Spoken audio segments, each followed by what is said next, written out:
ನಮಸ್ತೆ friends, good food land ಚಾನಲ್ಗೆ ನಿಮಗೆಲ್ಲರಿಗೂ ಆತ್ಮೀಯ ಸ್ವಾಗತ. ಇವತ್ತು ನೋಡಿ ನಾನು ಪ್ರೌನ್ಸ್ ಮತ್ತು ಬೆಂಡೆಕಾಯಿ ಲೇಡೀಸ್ ಫಿಂಗರ್ ಹಾಕಿ ಸಾರು ಮಾಡಿದ್ದೇನೆ. ತುಂಬ ರುಚಿಯಾದ ಈ ಸಾರು ಹೇಗೆ ಮಾಡುವುದೆಂದು ನೋಡುವ.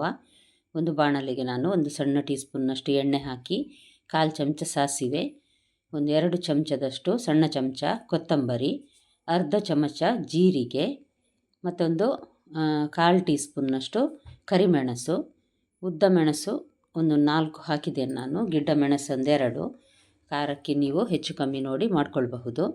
ಇದನ್ನು ಸಹ ಸ್ವಲ್ಪ ಹುರಿದು ಎಲ್ಲವನ್ನು ಒಟ್ಟಿಗೆ ಒಂದು ಪ್ಲೇಟಲ್ಲಿ ನಾನೀಗ ಹಾಕಿಡ್ತೇನೆ. ಇದನ್ನು ಚೆನ್ನಾಗಿ ಫ್ರೈ ಆಗಬೇಕಿದು ಸಹ, ಕ್ರಿಸ್ಪ್ ಆದರೆ ಒಳ್ಳೆಯದಾಗ್ತದೆ. ಇದಕ್ಕೀಗ ನಾನು ಒಂದು ಸಣ್ಣ ತುಂಡು ಈರುಳ್ಳಿ, ಒಂದು 2 ದೊಡ್ಡ ಗಾತ್ರದ ಬೆಳ್ಳುಳ್ಳಿ, ಒಂದು ಈರುಳ್ಳಿಯ 1/4 ಭಾಗದಷ್ಟನ್ನು ನಾನು ಇದಕ್ಕೆ ಹಾಕ್ತಾ ಇದ್ದೇನೆ. ಜಾಸ್ತಿ ಹಾಕೋದಿಲ್ಲ. ಒಂದು 1/4 ಭಾಗ ಒಗ್ಗರಣೆಗಂತ ಬೇರೆ ತೆಗೆದಿಟ್ಟಿದ್ದೇನೆ. ಒಂದು ಅರ್ಧ ಲಿಂಬೆ ಗಾತ್ರದಷ್ಟು ಹುಳಿ, ಜಾಸ್ತಿ ಹಾಕಿದರೂ ಹುಳಿ ಚೆನ್ನಾಗಿರೋದಿಲ್ಲ. ಇದೆಲ್ಲವನ್ನು 1/2 ಕಪ್ಪಿನಷ್ಟು ನಾನು ತೆಂಗಿನ ತುರಿ ಹಾಕಿ ನುಣ್ಣಗೆ ರುಬ್ಬಿ ತರ್ತೇನೆ. ಗ್ರೈಂಡರ್ ಇದ್ದರೆ ತುಂಬ ಒಳ್ಳೆಯದಾಗ್ತದೆ, ತುಂಬ ನುಣ್ಣಗಾಗ್ತದೆ ಅದರಲ್ಲಿ.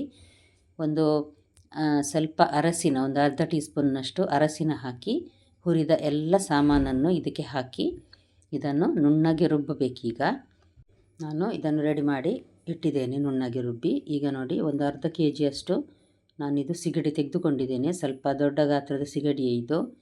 ಇದನ್ನೀಗ ಚೆನ್ನಾಗಿ ತೊಳೆದು ರೆಡಿ ಮಾಡಿ ಇಟ್ಟಿದ್ದೇನೆ. ಇದು ನೋಡಿ ನಮ್ಮ ಊರಿನ ಬೆಂಡೆಕಾಯಿ. ಊರಿನ ಬೆಂಡೆಕಾಯಿ ಹಾಕಿದರೆ ತುಂಬ ರುಚಿಯಾಗಿ ಬರ್ತದೆ. ಬಣ್ಣ ಸಹ ಸ್ವಲ್ಪ ಇದರದ್ದು ಲೈಟ್ ಹಸುರಾಗಿರ್ತದೆ. ನೋಡಿ, ಪ್ರೌನ್ಸನ್ನು ನಾನು ಇಲ್ಲಿ ಕ್ಲೀನ್ ಮಾಡಿ ಇಟ್ಟಿದ್ದೇನೆ. ಬೆಂಡೆಕಾಯಿಯನ್ನು ಸಹ ಅಷ್ಟೇ ನೋಡಿ, ಇಷ್ಟಿಷ್ಟು ದೊಡ್ಡದಾಗಿ ಕಟ್ ಮಾಡಿ ಇಟ್ಟಿದ್ದೇನೆ. ಗ್ರೈಂಡ್ ಮಾಡಿದ ಮಸಾಲೆಯಲ್ಲಿ ಒಂದು 1/4 ಭಾಗದಷ್ಟು ಮಸಾಲೆಗೆ ಸ್ವಲ್ಪ ನೀರು ಹಾಕಿ ಬೆಂಡೆಕಾಯಿಯನ್ನು ಹಾಕಿ ಈಗ ಕುದಿಲಿಕ್ಕೆ ಇಟ್ಟಿದ್ದೇನೆ. ಬೆಂಡೆಕಾಯಿ ಒಂದು ಕುದಿ ಬಂದ ಕೂಡಲೇ ನಾನೀಗ ಕ್ಲೀನ್ ಮಾಡಿದ ಸಿಗಡಿಯನ್ನು ಸಹ ಹಾಕಿ ಇದರೊಟ್ಟಿಗೆ ಬೇಯಿಸ್ತಾ ಇದ್ದೇನೆ. ಇದು ಎರಡೂ ಚೆನ್ನಾಗಿ ಬೇಯಲಿ.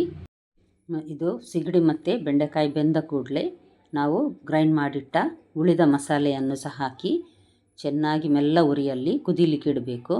ರುಚಿಗೆ ತಕ್ಕಷ್ಟು ಉಪ್ಪು ಹಾಕಬೇಕು. ಸಿಗಡಿ ಮತ್ತು ಬೆಂಡೆಕಾಯಿ ಬೇಯುವಾಗ ಸ್ವಲ್ಪ ಉಪ್ಪು ಹಾಕಿದ್ದೇನೆ ನಾನು, ನಂತರ ನೋಡಿ ಹಾಕ್ಕೊಳ್ಬಹುದು. ಇದೀಗ ಚೆನ್ನಾಗಿ ಕುದಿ ಬರ್ತಾ ಇದೆ. ಅಷ್ಟೊತ್ತಿಗೆ ಒಂದು ಒಗ್ಗರಣೆ ರೆಡಿ ಮಾಡುವ.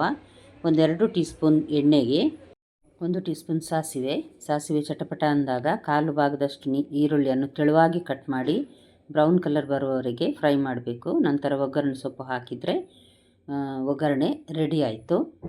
ಇದನ್ನು ನೋಡಿ ಈಗ ನಾನು ಪದಾರ್ಥಕ್ಕೆ ಹಾಕಿದ್ದೇನೆ.